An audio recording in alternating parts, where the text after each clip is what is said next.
The speakers you'll meet tonight haven't been afraid to challenge conventional thinking and push boundaries in their own careers.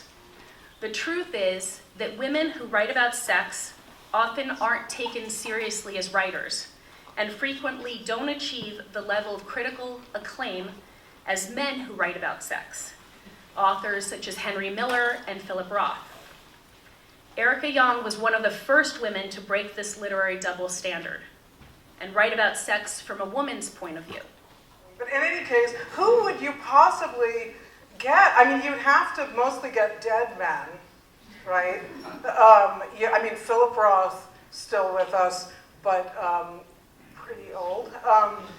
You'd have to get Updike, so Roth, Updike, Miller, maybe we could dig up D.H. Lawrence for the occasion. But the thing is that men have been writing about sex forever and ventriloquizing women talking about female sexuality. So what I think makes male critics so angry, male authors, is they always thought that they had the right to write the story of the vagina, the talking vagina. And we said, no, we're going to write it. And so we dispossessed them of their favorite subject.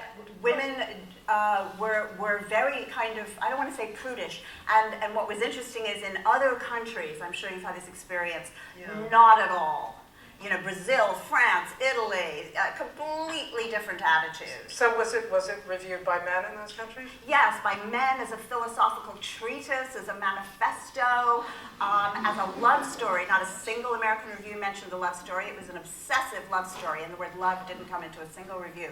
People were so shocked by the type of sex I talked about.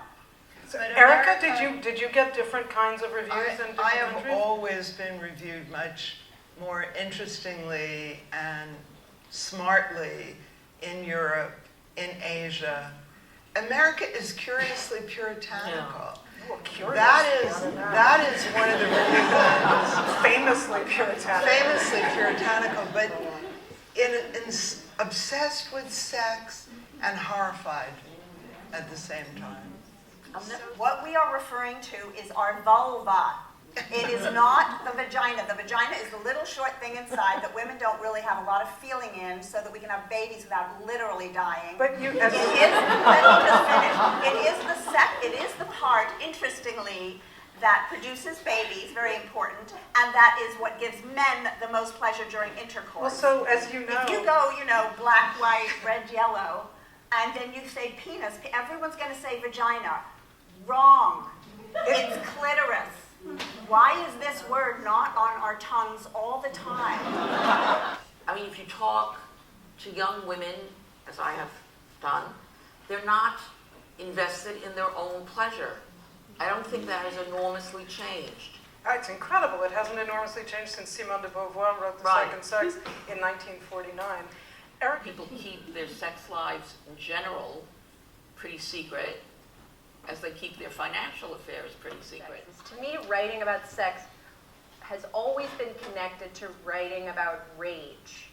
And I don't think that traditionally, like the men you were talking about, the way that they wrote about sex was not coming from rage.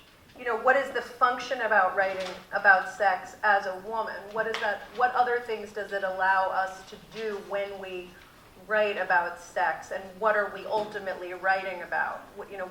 How is sex a tool to write about other issues?